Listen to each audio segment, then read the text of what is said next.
Igsoon sa atong sitwasyon sa atong kalibutan karon, daghan og mga problema.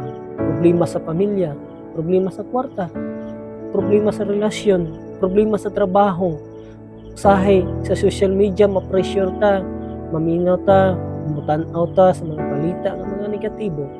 Ug tungod niya na daghang mga Kristohanon nga dali ra kayong mahadlok, dali ra kayong ma-stress ug maluya sa ilahang pagtuo ngadto sa Ginoo. Ang Salmo Kapitulo 46 versikulo 1 ningon sa didto nga ang atong Dios maoy atong dalangpanan ug kusog.